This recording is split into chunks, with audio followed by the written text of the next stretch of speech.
강혜신의 오늘의 미국.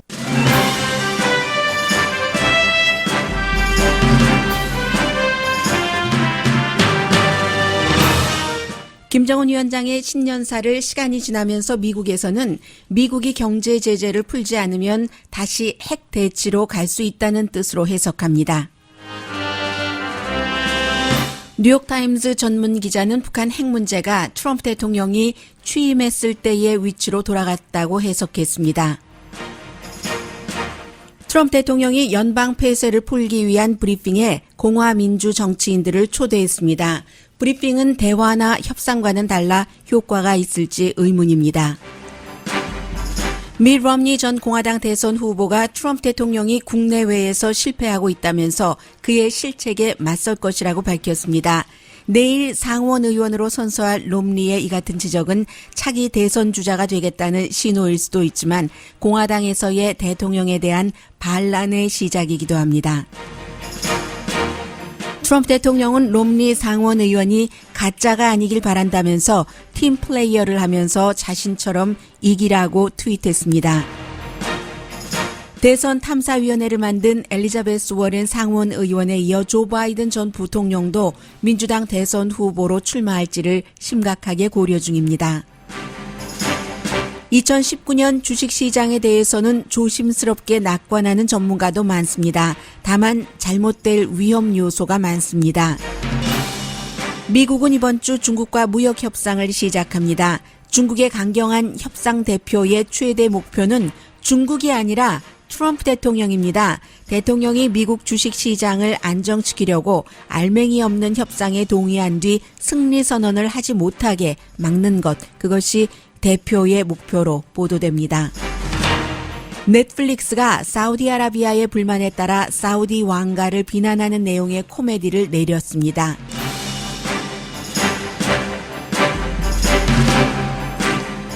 여러분 안녕하십니까? 오늘의 미국 강혜신입니다.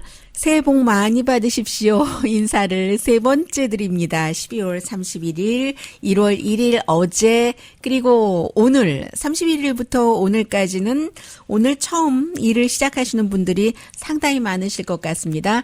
2019년 건강하시고요. 돈도 많이 버시고요. 그리고 세 번째 여러분 아니면 두 번째 세 번째는 바뀔 수도 있고요. 여러분들께서 꼭 원하시는 그것 한 가지 정도는 올해 이루어지기를 바랍니다. 김정은 위원장이 신년사를 하고 나서 어제는 미국이 1월 1일이었기 때문에 공식적인 브리핑도 내놓지 않았고, 그리고 요즘은 미국에서 특히 대통령과 연관된 이슈에 대해서는 함부로 브리핑을 내놓기가 쉽지가 않습니다. 왜냐하면 브리핑과 대통령의 트윗 내용이 다를 수 있기 때문에, 그럴 확률이 상당히 높기 때문에요. 그런데 어제 전해드린 것처럼 김정은 위원장의 그 신년사가 31분이나 되니까 굉장히 깁니다마는 미국에선 딱 두 가지 보잖아요. 첫 번째는 이제 핵무기 개발 같은 것 북한이 하지도 않았고 시험도 하지 않았고 사용하지도 전파하지도 않을 것이라는 것에 대해서 그동안 지켜왔다 하는 것이고, 다만 이라고 했었던, 다만 이제 그 미국이 북한을 계속 경제적으로 옥죄이고 가면 세계 앞에서 한 자기의 약속을 지키지 않고 우리 인민의 인내심을 오판하면서 일방적으로 그 무엇을 강요하려 들고 의연히 공화국에 대한 제재와 압박으로 나간다면 우리로서도 어쩔 수 없이 부득불 나라의 자주권과 국가의 최고 이익을 수호하고 조선반도의 평화와 안정을 이루기 위한 새로운 길을 모색하지 않을 수 없게 될 수도 있다. 이게 이제 김정은 위원장의 얘기인데 바로 이 말입니다. 새로운 길을 모색하지 않을 수 없게 될 수도 있다 주장했던 이 부분에 대해서 이제 미국 언론들이 계속 분석을 하면서 북한 문제에 대해서는 누구에게 물어보느냐에 따라서 다른 이슈도 그렇지만 특히 한 10사람에게 물어보면 10사람 다 다르게 나올 수도 있습니다. 20사람에게 물어보면 18사람 정도가 포커스를 두는 부분이 다를 수가 있는데 오늘은 거의 일치하는 것처럼 보이거든요. 2차 정상회담 기꺼이 하겠지만 그러나 이 국제적인 경제 제재를 걷어들이지 않는다면 이렇게 얘기를 했습니다. 우리가 그런 길을 선택하지 않을 수 없게 될 수도 있다. 그 부분을 no choice라고 미국에서는 해석을 하고 있어요. No choice but to return to 핵대치. 핵대치로 돌아갈 수밖에 없다. 선택의 여지가 없다. No choice. 이렇게 얘기를 하고 있거든요. 그래서 결국은 이런 내용을 가지고 미국의 많은 전문가들이 트럼프 대통령이 임기 초기에 버락 오바마 전 대통령으로부터 가장 중요한 문제는 북한 핵 문제다. 이것부터 처리해야지 된다 하고 그 당시에 이제 대치였었죠. 물론 오바마 행정부 시대에는 인내심 이런 것도 얘기를 했다가 방치하는 것처럼 보이기도 했다가 무관심한 것처럼 보이기도 했는데 그 초기라고 많은 전문가들이 얘기를 하고 있습니다. 오늘 그 CNN 방송과 인터뷰를 한 토니 블랭켄 이분은 국무부의 전에 그 부장관을 지냈어요. 물론 지금까지 싱가포르 회담 이후에 여러 가지 긍정적인 과정은 있었다 하는 것을 분명히 인정은 합니다. 그러나 과연 이것이 온도를 조금 낮추고 했다 하더라도 구체적으로 내용이 컨텐츠가 있었는가? 그 부분에 대해서는 꼭 그렇지는 않다는 거예요. 김정은 위원장이 세계 무대에 나가고 경제 압박도 사우스 코리아로부터는 좀 약해졌고 그에 비해서 미국의 입장에서 볼 때는 구체적으로 돌려받은 것이 없다. 그게 이제 실질적인 핵 포기를 한 것이 없다 하는 그런 것을 얘기를 하면서 정말 중요한 것은 미국에서 그냥 무조건 북한에 내놓으라고 얘기하는 것 아닙니다. 요즘 미국의 전문가들은요, 북한과 이 싸움으로 이것을 군사적인 싸움으로 풀어야지 된다라고 생각하지 않는 사람들은 미국도 북한에게 무엇을 해줄 것인가, 북한이 정말로 내용이 있는 핵에 관한 어떤 행동을 할 때 그런 부분을 강조를 합니다. Played by Kim Jong-un. And the art of the deal looks a lot more like the art of the steal. 김정은 위원장에게 조금 속았다는 얘기도 하고요. Economic pressure on the regime is less. We're divided from our closest ally, South Korea. And we've gotten very little, if nothing in return. Yes, it's good that they've stopped testing.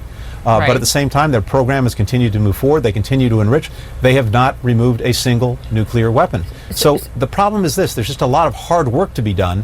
And making grand declarations, which is the president's tendency, as opposed to doing the hard work of seeing if we can actually. 네, 그러니까 북한이 핵 테스트를 하지 않은 것은 사실이지만 그동안에 프로그램도 더 풍요롭게 하고 계속 개발은 했었다 하는 부분을 강조를 하죠.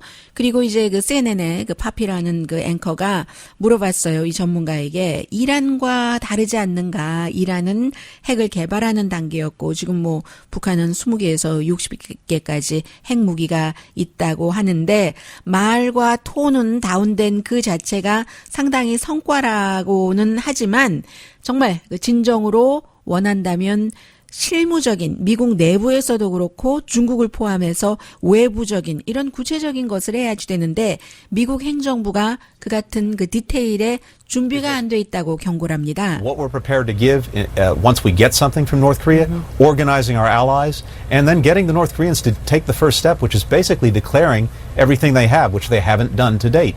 This is painstaking diplomacy. It requires a lot of work internally in the Situation Room. The administration has not been particularly good at that. It requires a lot of work. 내부에서도 외부에서도 중국이나 다른 나라들과도 이렇게 협약을 해야지 되고 굉장히 인텐시브한 일이 필요한데 이 행정부가 그런 실무적인 일을 하는데 약하다 하는 부분을 전하고 있습니다. 분명히 좀 전에 들으셨죠? 전에 국무부의 부장관을 지낸 토니 블랭켄 씨가 북한도 미국에 실질적으로 미국이 원하는 핵 파기에 대해서 뭔가를 줄 때 미국은 무엇을 줄 수 있는지를 준비를 해야지 된다 하는 얘기를 하고 있습니다. 그리고 이제 뉴욕타임즈의 국제 전문 기자 데이비드 상얼 이 사람은 본질적으로 김정은 위원장이 신년사에서 반복적으로 보낸 그런 메시지는 분명하다. 현실을 직시하게 한 그런 것이었다고 하면서 앞에 얘기한 것처럼 그 같은 북한의 요구를 미국이 들어주지 않으면 원래대로 돌아가겠다. 그리고 또 하나는요. 이게 지금 정말 누구에게 물어보느냐에 따라서 다르다는 말씀을 제가 여기서 드리고 싶은데 한국에서도 예를 들어서 문재인 대통령을 지지하는 많은 분들은 이런 얘기는 안 합니다. 예를 들어 정세현 전 장관 같은 경우도 북한이 신년사에서 이번에 군사훈련도 중단해야지 된다 하는 것도 얘기를 했고요. 또 미국의 핵무기 또 여러 가지 한반도에 있는 군사 능력을 다 걷어내야지 된다. 이런 얘기도 분명히 신년사에서 했는데 이런 부분은 얘기하지 않고 있습니다. 그리고 북한이 우리가 핵을 포기하겠다라고 얘기를 하는데 신년사에서도 보면은 북한 노스코리아에서만 핵을 포기하겠다는 것이 아니라 이렇게 앞서 말씀드린 것처럼 한미 군사훈련도 중단하고 미국의 여러 가지 무기를 남한으로부터 그냥 걷어내라 이런 얘기도 하고 있잖아요. 근데 이런 부분은 이제 문재인 행정부에서는 지금 얘기하지 않고 있고 문재인 대통령의 여러 가지 북한 정책 같은 것을 많이 지지하시는 분들도 사실은 이런 말도 솔직하게 해야지 되는데 하지 않더군요. 제가 어제 한국뉴스를 쭉 모니터를 해보니까 제대로 다 모든 것을 얘기를 할 때 문제의 해결점이 찾아지는데 북한이 이렇게 비핵화를 하겠다고 하는데 그런데 그러면 뭐합니까? 비핵화의 정의가 미국과 북한이 다르고 이것이 이번에 신년사에서도 또 드러난 거잖아요. 평양은 미국이 얘기하는 비핵화 정의를 받아들이는 것을 거부한 겁니다. 북한만 핵을 포기하는 게 아니라 주한미군도 철군하고 예를 들어서 끝까지 가면 한미 군사합동도 다 중단하고 무기 걷어내고 하라는 거잖아요. 그런데 트럼프 대통령도 마찬가지예요. 본인에게 이 이슈가 유리하게만 트윗을 합니다. 해서 김정은 위원장이 다만 미국이 세계 앞에서 한 약속을 지키지 않으면 우리도 no choice 다른 길을 찾을 수밖에 없다. 그 다른 길을 대부분의 전문가는 다시 핵대치로 보고 있고 그런데 트럼프 대통령은 그런 얘기는 하나도 하지 않습니다. 어젯밤에 다시 이제 새로운 트윗에서 김정은 위원장이 핵무기를 만들지 않는다고 했고 다른 나라에 그것을 주겠다고도 하지 않았고 나를 만날 트럼프를 애니타임 만날 그런 준비가 돼 있다고 했는데 PBS 뉴스아워를 봤나 봐요. 어제는 나도 역시 최어맨 김을 만날 용의가 있다. 굉장히 북한이 이제 이런 부분에 있어서 경제적인 포텐셜이 있다라고 얘기를 하면서 또 본인에게 불리한 얘기는 하나도 말하지 않습니다. 문재인 대통령 측도 마찬가지고 트럼프 대통령 측도 마찬가지인 거예요. 이런 것들을 한국의 또 보수적인 언론은 아주 나쁜 것만 문재인 대통령에게 나쁜 것만 전하고 진보적인 언론은 문재인 대통령에게 좋은 것만 전하고 그 사이에서 미국의 언론이 비교적 모든 것을 다 얘기한다고 볼 수가 있습니다. 그래서요, 트럼프 대통령은 아직까지는 Fire and Fury 그쪽으로 돌아간다는 얘기를 하진 않았어요. 그리고 역시 뉴욕타임스도 싱가포르 회담 이후에 싱가포르 회담 이전부터 13개월 됐으니까요. 북한이 핵 테스트를 안 한 지 약간의 과정이 있기는 하지만 또 남북한 같은 경우는 특히 서로 따뜻하게 지내고 그런 것들은 미국이 꼭 좋아만 하는 것은 아니고요. 김정은 위원장의 신년사로 인해서 이제 트럼프 대통령이 선택을 해야지 되는데 지금까지 공개적으로 말하지 않았던 무언가를 정말 스텝 바이 스텝으로 가는 것인가 북한이 원치 않는다고 분명히 얘기를 했으니까요. 핵무기를 다 포기해야지 경제 제재를 푼다. 절대로 통하지 않습니다. 이것은. 그러니까 트럼프 대통령이 이제는 선택을 해야지 된다는 것이고 뉴욕타임즈가 재밌는 지적을 했네요. 김정은 위원장이 우리의 인내심이 얇아지고 있다. 더 이상 테스트하지 말아라라고 얘기를 했잖아요.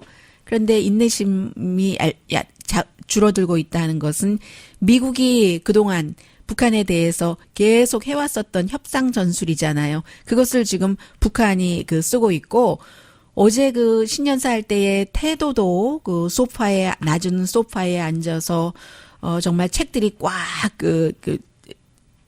전시돼 있는 그런 곳에서 뱅커처럼 양복을 입고 타이도 쫙 매고 흰 셔츠를 입고 그렇게 했었잖아요. 그래서 이제 이 인내심이 얇아진다는 미국 것을 북한이 지금 쓰고 있다 하고 그 사이에 존 볼튼 국가안보 보좌관은 오히려 북한에게 그 항복한 것처럼도 보이는 왜냐하면 싱가포르 회담에서 이제 모든 것이 이루어지지 않았기 때문에 다시 리더와 리더가 만나서 제2의 협상을 해야지 된다. 정상회담을 해야지 된다라고 얘기를 했으니까 그 전에 리비아식 모델을 얘기했었던 그 존 볼튼으로서는 얼마나 뒤로 물러선 것이겠어요. 그렇기 때문에 트럼프 대통령이 결국은 어떻게 할 것인가 두 가지 중에 하나를 선택을 하는 거죠. 결국은 이제 북한이 핵을 포기할 리가 없다고 거의 모든 전문가들은 보고 있는 겁니다. 완전하게 그가 담보가 되지 않으면 북한이 그 핵을 포기를 할 이유가 없는데 정권을 지키기 위해서도 그렇고 북한이라는 국가를 지키기 위해서도 그렇고 왜 포기를 하겠냐는 겁니다. 결국은 완전한 제거 대신에 억제, 핵 쓰는 것을 억제하는 것. 이게 이제 군축회담이나 마찬가지잖아요. 그런데 여기에 또 딜레마가 있는 게 트럼프 대통령이 이란에 대해서 이렇게 억제한다. 완전하게 제거하는 대신 이것을 불만을 품고 이란과의 핵 협상을 완전히 없애버린 것 아니겠어요? 그렇기 때문에 이게 어떻게 될지는 모르겠습니다만은 트럼프 대통령이 완전히 할 수 있는 그런 부분이고 현재로서는 평양은 핵 무기를 보유하기를 원하고 줄이는 것은 어떨지 모르지만 핵은 하나 갖고 있으나 10,000개 갖고 있으나 다 마찬가지니까요. 핵을 보유하기를 원하면서도 미국과의 관계도 개선하고 대신에 핵을 다른 나라에 팔지 않고 또 어떠한 더 이상은 개발을 하지 않겠다. 이 정도를 트럼프 대통령이 받아들이느냐 받아들이지 않느냐에 따라서 다시 파이어 앤 퓨어리로 가느냐 가지 않느냐 이게 이제 결정이 되는데 트럼프 대통령이 그 같은 결정을 하게 되기까지는 미국 국내 이슈가 상당히 작용을 하겠죠.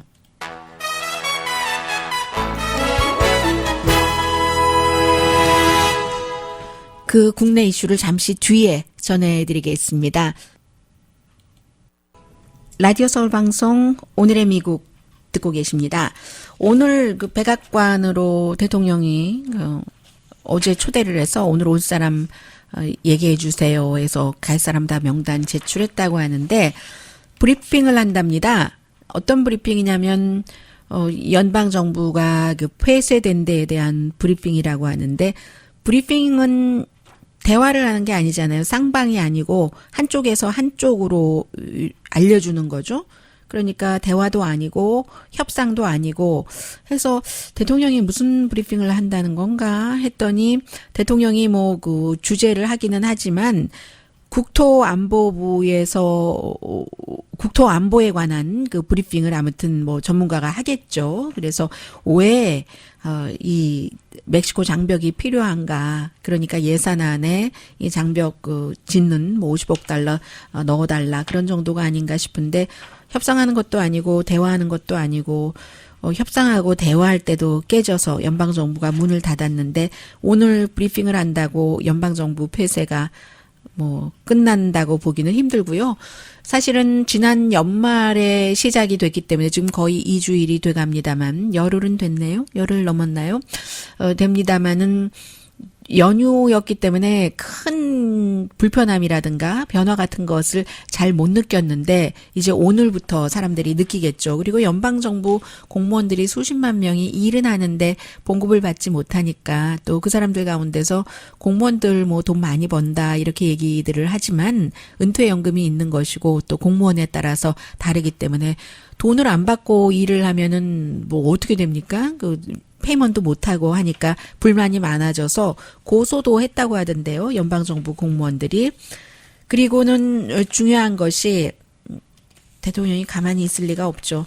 더군다나 이 미트 롬니 공화당의 전 대통령 후보였었고 버락 오바마와 싸워서 졌잖아요.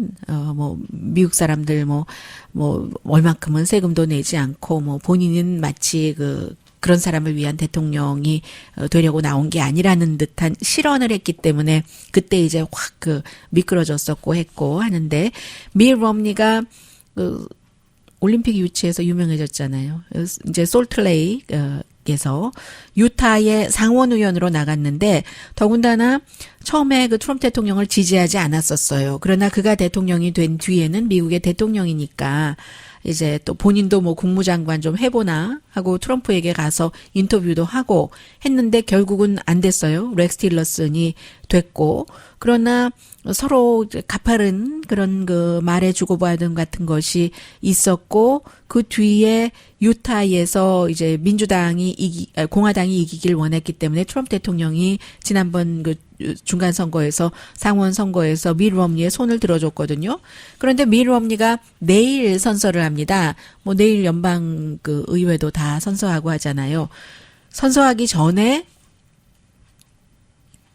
워싱턴 포스트에 쓴 그 기고문이 뭐 대단히 지금 포커스를 받고 있는데 세계적으로 마찬가지예요. 이 사람이 대선 주자였기 때문에 그저 예비선거 후보 정도가 아니라서 그래서 이제 중요한데 결국은 앞서 말씀드렸었던 그 본인의 처음의 선택이 트럼프 대통령이 아니었고 뭐 등등 얘기를 쭉 쓰고 그 기고문 내용이요. 국제적으로까지 쭉 퍼지는데 그래도 대통령이 됐기 때문에 대통령으로 잘하기를 바랬는데 2년 동안 본 결과 대통령 자격이 없다라고 얘기를 합니다. 그럼에도 불구하고 본인이 그 트럼프 대통령의 세금 감면이라든가 규제를 좀 없애는 것, 중국과의 무역에 대해서 싸우는 그 자체, 보수적인 그 연방 법원 그 판사를 임명한 이런 모든 것들은 또 그의 행정부의 초기에 이제 뭐 렉스 틸러슨 장관 등등 이런 것은 지지를 한다고 했습니다.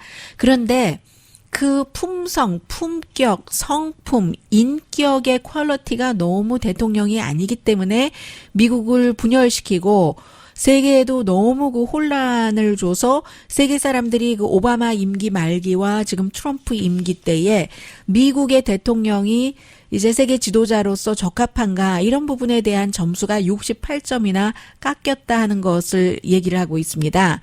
그래서 이제 앞으로도 본인은 그 트럼프 대통령에 대해서 본인이 그 공화당의 이상이나 유타의 이익에 맞는다면은 트럼프 대통령과 함께 일을 하지만 그가 특히 이제 그 트윗을 통해서 뭐 이런 식으로 표현을 했어요. 되지도 않는 뭐 트윗이라든가 되지도 않는 스테이트먼트 같은 것이요. 또 행동 그 되지도 않는 것이라는 것이 분열을 시키고 너무 인종차별주의자 트럼프 대통령 진짜 인종차별주의자거든요. 또 남녀차별주의자, 섹시스트, 레이시스트, 뭐 안티 이미그런트, 이민자에게 반대하고 디스어니스트, 부정직하고 민주주의의 제도를 파괴하는 그 모든 말과 행동에 본인은 강하게 이제 그 목소리를 낼 것이다 하는 것. 미국의 대통령이라는 직책은 미국 사람들을 하나로 묶고 영감을 주고 해야지 되는데 트럼프 대통령이 안 그런다는 얘기예요.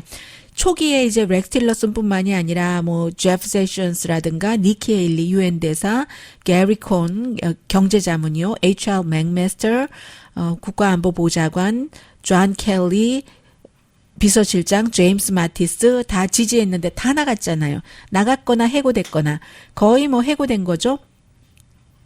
렉스 틸러슨 트윗으로 해고됐고 제프 세션스도 중간선거 끝나자마자 그 다음날 해고됐고 니키 헤일리는만 아니네요. 해고가 아니라 본인이 아주 그 현명하게 영리하게 미리 물러나는 시한을 정하고 대통령과 함께 기자회견도 했고 게리 콘도 사실은 뭐 해고되거나 물러났거나 둘 다라고 볼 수 있죠. 대통령의 특히 그 KKK단 옹호하는 것 같은 발언. 주이시들은 굉장히 싫어하죠. HR 맥메스터 이 사람은 너무 그 학자적이기도 하고 군인으로서도 대단했는데 대통령이 그의 어떤 브리핑 같은 것도 굉장히 싫어했다고 하고요.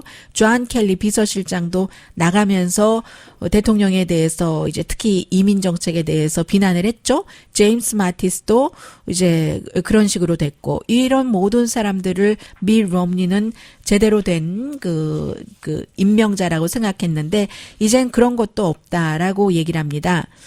이 정도 되면은요. 밋 romney가 연방 상원 의원을 시작하기 전에 2020년도 트럼프 대통령과 맞서는 공화당 예비선거에 나가는 캠페이닝을 한다고 볼 수도 있거든요. 그런데 이제 또 다른 면에서 보면은 유타의 유권자들도 밋 romney 그 상원 의원이 대통령을 향해서 스탠드업, 대통령이 뭔가 무리한 얘기나 행동을 할 때는 일어나서 반대하라. 지금까지 공화당이 그렇지 않고 너무 순한 그 개 종류 가운데서도 아주 그 순한 주인만 바라보고 눈 껌뻑껌뻑하고 슬픈 눈하고 하는 그런 강아지들 있잖아요. 그런 식으로 했는데 유타의 주민들은 유권자들은 밋 romney에게 stand up to Trump 라고 얘기를 하는 뭐 그런 뜻으로도 볼 수 있고요. 트럼프 대통령이 가만히 있지 않죠. 이렇게 트윗을 했네요. 밋 romney가 행동을 하기 시작했는데 so fast. 이건 너무 빨리 한 것 아니야? 선서도 하기 전에 보통 우리가 그 페이퍼에 잉크도 마르기 전에 하는데 이것은 잉크 쓰기도 전에 너무 빠른 것 아니야? 하면서 is he a fake? 가짜 아니야? I hope not. 가짜가 아니길 바래. 하면서 이 밋 romney가 포커스 둬야지 될 부분은 국경 안전 이런 것이다. 그런데 그렇지 않네 하면서 모든 그 공화당과 함께 해피해야지 되는데 be a team player and win. 공화당 팀 플레이어로 하고 윈해라. 팀 플레이어, 트럼프 대통령 2년 동안 팀 플레이어를 했는지는 모르겠습니다. 아무튼 윈 하면서 윈은 나는 대통령에서 이겼고 이 밋 romney는 진 사람이다. 이 얘기까지 다시 한번 했고요. 민주당에서는 그 조 바이든 전 부통령이요. 굉장히 뉴스가 많이 나왔지만 오늘의 미국에서 잘 전해드리지 않았어요. 왜냐하면 조 바이든 전 부통령이 일단 나이도 많고 요즘은 뭐 70몇 세 뭐 아무 나이도 아닌 것처럼 느껴지기는 합니다만은 나이도 많고 해서 좀 나이브한 면도 있고 해서 잘 전해드리지 않았는데 본인으로서는 심각하게 대선 출마를 지금 고려를 하고 있는가 봅니다. 부통령에서 이제 그만두고 나서 2년 동안 조 바이든 그 부통령이 가난해요. 물론 가난하다고 당장 끼니가 없는 그런 사람은 아니지만 델라웨어에 사는 사람이잖아요. 이 사람이 그 상원 의원을 그렇게 오래 하고 부통령이 됐어도 청빈한 거죠. 정말 재산 없는 사람이거든요. 그런데 미국 사람들은 물론 재산이 많아서 정치인이 되고 정치인이 돼서 재산이 많으니까 뭐 그렇게 뭐 그 정치를 하는 동안에 법에 어긋나면서 돈 벌 궁리하고 돈을 여기저기 쑤셔놓고 하는 사람이 많지는 않아요. 가끔 있긴 있지만. 그러나 정치인으로서의 그 정치 공직 생활을 끝내고 나서는 돈을 벌죠. 지금 조 바이든 전 부통령의 경우가 그 케이스거든요. 수십 년 동안 뭐 상원 의원 또 뭐 부통령 다 하고 나서 지난 2년 동안 책을 썼기 때문에 돈 많이 벌었고 그리고 이제 스페셜하게 연설하면서 또 그 연설료도 많이 받았는데 요즘 그런 거 중단하고 있다고 해요. 왜냐하면 힐러리 클린턴 전 후보가 대선 후보로 나갈 때 저 부부가 어디 가서 연설하고 수십만 달러 받고 골드만삭스에서 뭐 69만 달러인가 받았다고 하던가요. 그런 이제 얘기 듣지 않으려고 그런 것을 중단한 것을 보면 조 바이든도 대선 후보로 나가려고 하는 것 같다는 얘기하고 있고 엘리자베스 워렌 그 기업은 사람이 아니라 기업이다라고 얘기하는 이 연방 상원 의원은 하버드 대학교의 법대 교수였었죠. 본인이 이제 탐사위원회까지 만들었는데 대통령이 팍스뉴스와 인터뷰를 하면서 팍스뉴스와 41번 인터뷰했대요. 대통령 되고 나서. CNN과는 한 번도 하지 않지 않았을까요? 정식으로는. 인터뷰하는데 보니까 어떻게 생각하느냐 하니까 그 엘리자베스 워렌 정신과 의사에게 물어봐라. 이렇게 얘기를 했어요. 그 다음은 뭐 말 안 했지만 그러니까 뭐 정신적으로 완전히 건강하지 않다는 뜻으로 얘기를 했다고 해석을 할 수도 있는 갑자기 김정은 위원장의 신년사가 생각이 나네요. 그렇게 아무튼 그 답변을 하더군요. 포카운타스라고 얘기를 했고 또 인디안 그 피 정말 작은 그 포션이었어요. 흐르는데 아무튼 정신과 의사에게 물어봐라. 대통령은 이렇게 얘기를 했는데 트럼프 대통령이 그 쉽지는 않은 상황입니다. 굉장히 지금 어려운 상황에 주식시장 아침보다는 많이 회복됐네요. 아침에는 300포인트 이상 다우지수가 내려갔었거든요. 경제 미국 사람들은 걱정하지 않는다지만 전문가들은 걱정을 하고 있습니다. 잠시 뒤에 전합니다.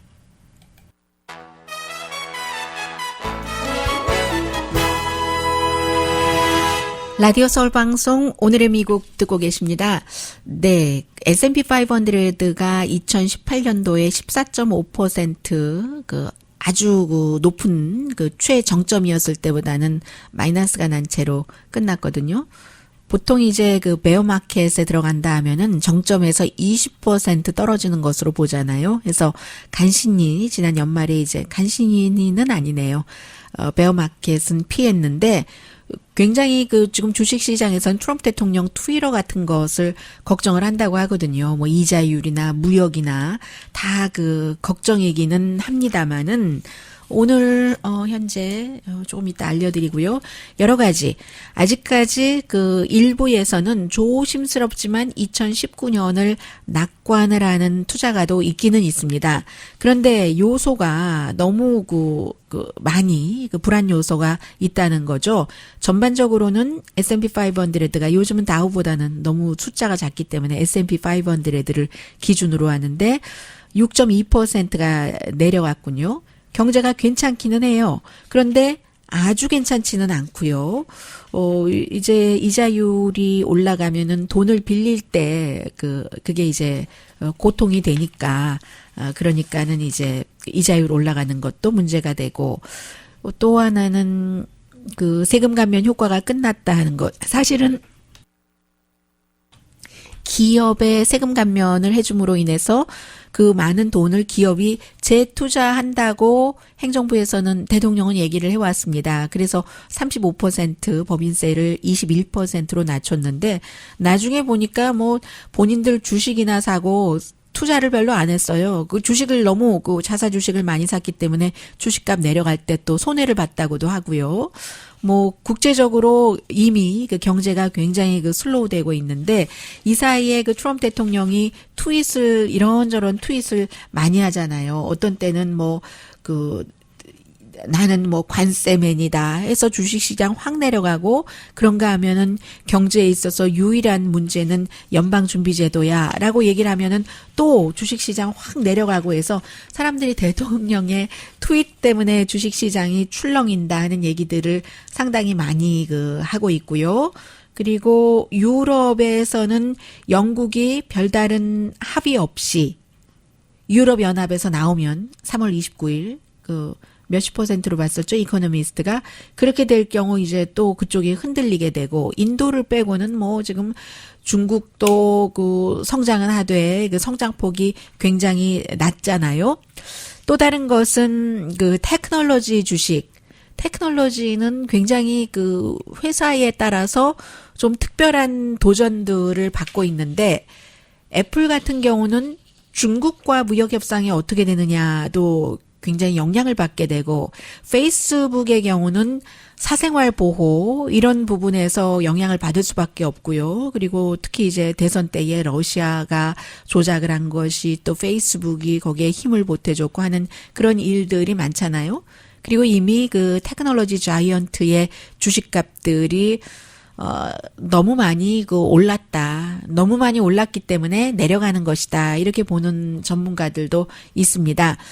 그런데 테크놀로지 주식에 있어서는 이 회사의 기업 수익이 괜찮을 경우요. 그런 때는 또 크게 내려가는 것은 막을 수도 있다.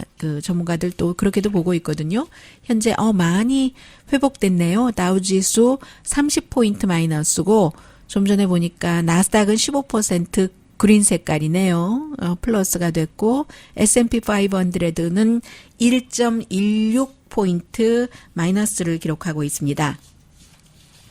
중국과의 무역은 이제 베이징에서 이번 주에 시작이 되는데 트럼프 대통령이 시한을 3월 2일로 정했는데 그리고 시진핑 국가주석과 토요일에 전화 통화하고 나서 잘 돼가고 있다 이렇게 얘기를 했는데 이 트럼프 대통령이 굿캅을 하는 경우가 많죠. 북한과의 과정에서도 그렇고 로버트 라이트하이저 이 무역 대표가 원래 그러니까 협상 대표가 미국 무역 대표를 하기 전부터 중국에 대해서는 굉장히 매서운 시선을 갖고 있는 사람이기 때문에 트럼프 대통령이 아예 그냥 대강해서 마무리 지으려고 하는 것을 막는 게 이 사람이 중국과의 협상보다 더 포커스를 두는 부분이라고 합니다. 트럼프 대통령이 워낙에 다우지수에 굉장히 집착을 하고 있기 때문에 중국과의 무역 협상하면은 이 주식시장에 올라갔다 내려갔다 하잖아요. 울고 웃고 하는데 그것을 진정시키려고 대통령이 대강 별로 알맹이도 없는데 잘 됐다 하고는 성공. 딜 굉장히 잘 됐어. 뷰티풀한 딜이야. 이렇게 하는 것을 이 무역 대표가 막는 것에 포커스를 완전히 둬서 어떻게 하냐면요. 예를 들어서 임시적으로 좋게 하는 게 이런 거가 있는 거죠. 중국이 콩을 좀 수입을 하네. 미국 소고기도 좀 사주네. 이렇게 하면서 사실은 다른 것에서 많이 잃어버릴 수 있는 것을 막기 위해서 이 대표가 대통령을 만날 때는 딱 한 페이지짜리를 만들어서 아주 쉽게 딱 눈으로 보면은 읽을 수 있는 그런 차트를 그것도 이제 도표로 만드는 거예요. 그렇게 해서 과거에 수십 년 동안 이제 예를 들어 미국이 베이징과 협상을 할 때 어떻게 실패를 했는가 뭐 이런 차트를 만들어서 뭔가가 막힐 때마다 촥 보여주면서 진정시키는 이게 이 사람의 아주 요즘에 최대의 어떤 임무라고 할까요? 그런 것이라고 얘기를 하고 있는데 이번 주에 아무튼 무역 협상은 시작이 됩니다.